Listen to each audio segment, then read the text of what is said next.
Hey everybody, I said I'd make a video of the Chapter 7 review solutions, but before I show you the questions and kind of go through the answers, I want to show you this slide I made. It has everything you really need to know about sampling distributions for proportions and for means. So if you remember these conditions and formulas, these problems are always just a simple norm CDF. So hopefully you'll see that. And some of these multiple choice questions, it'll come up. Some of the multiple choice questions are actually just checking the conditions. All right, so here's question 1. It's in your textbook. A study of voting chose 663 registered voters at random shortly after an election. Of these, 72% said they had voted in the election. Election records show that only 56 of registered voters voted in the election. Which of the following statements is true about the boldface numbers? So here we're going to be asked which is statistic and parameter. Remember, statistics come from a sample. Parameters come from a population. So this 72%, that came from a sample. So that 72% is a statistic. 56% is the actual population percentage. So that's what we call a parameter. So if I look down here to my choices, that looks like it is choice C. 72% is a statistic and 56% is a parameter. Number 2, the Gallup poll has decided to increase the size of its random sample of voters from about 1,500 people to about 4,000 people right before an election. The poll is designed to estimate the proportion of voters who favor a new law banning smoking in public buildings. The effect of this is to increase. Let me look at my choices. The effect of this increase is 2. So what's going to happen? Increase in the sample size. Well, it's definitely, I don't know, I'm not quite sure about bias here, so let's go to the next choice. Reduce variability of the estimate. Oh, I think that's our answer because, let me go to my slide I just showed you, whether it was means or proportions, here we had means, increasing this sample size, making n bigger. So whether it's proportions, here was proportions, or means, making n bigger is going to reduce this standard deviation. So it's going to reduce variability. So that one's also C. Question 3, suppose we select an SRS of size n is 100 from a large population. Let p hat be the proportion of success in the sample. For which value of p would it be safe to use normal approximation to the sampling distribution of p hat? So let me go back to my notes again. So sampling distribution of proportions. My normal condition here is NP and NQ have to both be at least 10.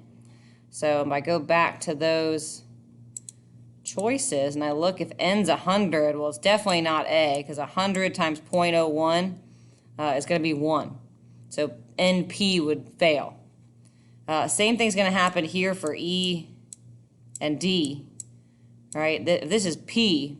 Yeah, NP will be big enough, but NQ will not. I mean, NP here is going to be 97.5. That means NQ is going to be 2.5. Doesn't work. And then same idea with question E. 1/11th, I'm not too sure about what that value is, but let's see. If I make it a decimal, that's 0.09. So if I multiply that by 100, it's not going to satisfy it either. But what clearly does is going to be C again. So 1, 2, and 3 are all C, C, C. Question 4. The central limit theorem is important in statistics because it allows us to use normal distribution to make inferences concerning the population mean. And then we got a bunch of ifs here. So let's kind of go through these and cross them out if we can, or maybe we'll find our answer pretty soon. All right, so A, central limit theorem is important. It allows us to use normal distributions if the sample size is reasonably large. I kind of like that. I'm going to leave it. If the population is normally distributed and the sample size is reasonably large, I don't feel too confident. If that was the word or, because it could be one or the other, I would like that choice better. Let's look at C. The population is normally distributed for any sample size. Nope. If the population is normally distributed and the population variance is low, nothing matters about variance. If the population size is reasonably large, whether the population distribution is known or not that one either. So I'm down to A or B, and I'm pretty sure it's going to be A, and yes it is. So A and B, at least I knocked my choices down to 50-50.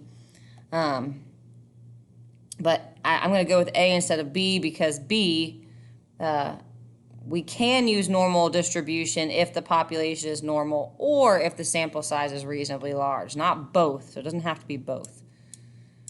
All right, question 5. The number of undergraduates at Johns Hopkins University is approximately 2,000, while the number at Ohio State is 40,000. At both schools, a simple random sample of 3% of the undergraduates is taken. Just to show you what those numbers are, 2,000 times 3%. That's a sample size of 60 versus the other school, 40,000 times 3%.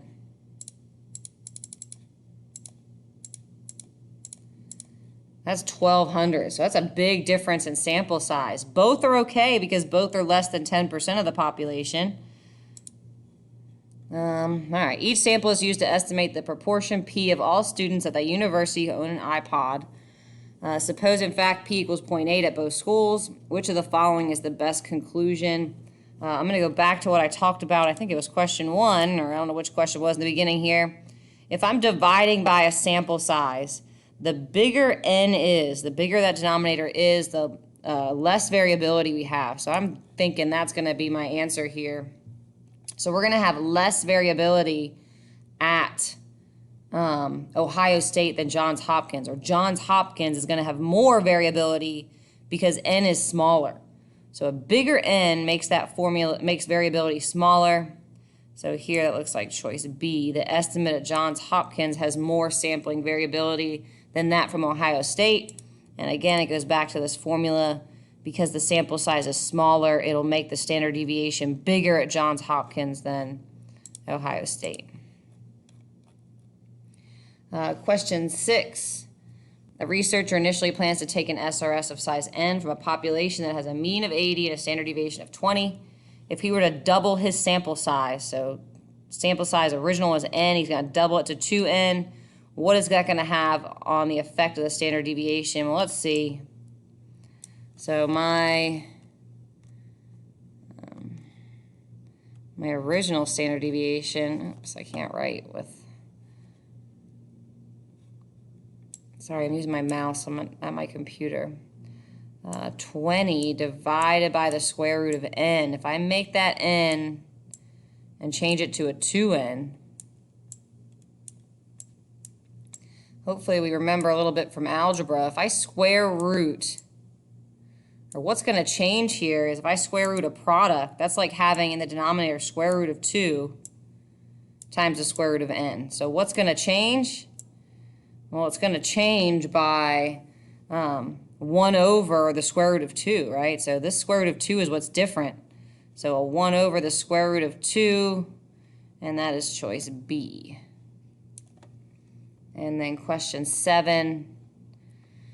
The student newspaper at a large university asked an SRS of 250 undergrads, do you favor eliminating the carnival from the term end celebration? All in all, 150 of 250 are in favor. Suppose that unknown to you, 55% of all undergraduates favor eliminating the carnival. If you took a very large number of SRSs of size n equals 250 from this population, the sampling distribution of the sample proportion p hat would be, let me go through my choices here. A, exactly normal with a mean of 0.55 and a standard deviation. So it looks like, let me just look at these choices. We know, go back to my notes here, I'm approximating to normal in all these cases. So that kind of takes care of exactly versus approximate.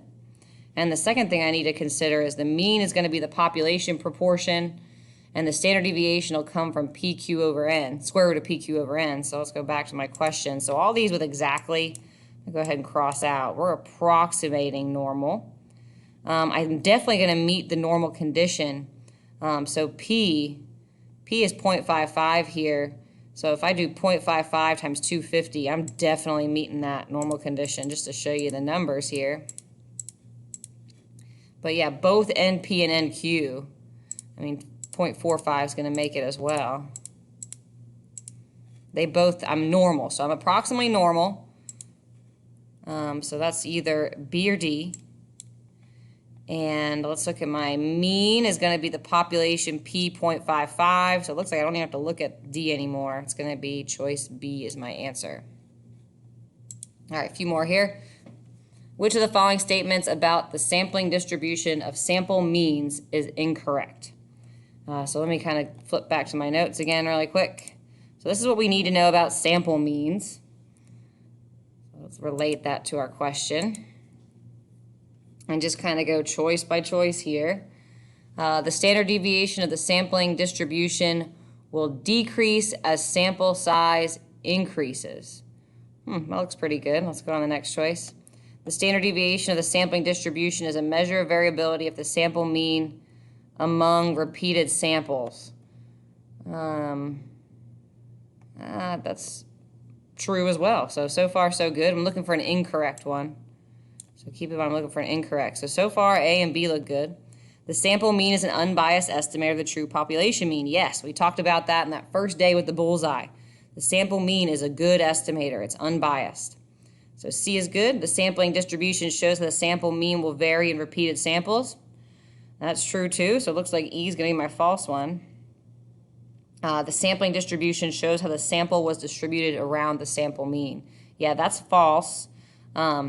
We take a bunch of samples and calculate the means. That's what our sampling distribution is going to be. It doesn't really tell us anything about the sample other than the mean.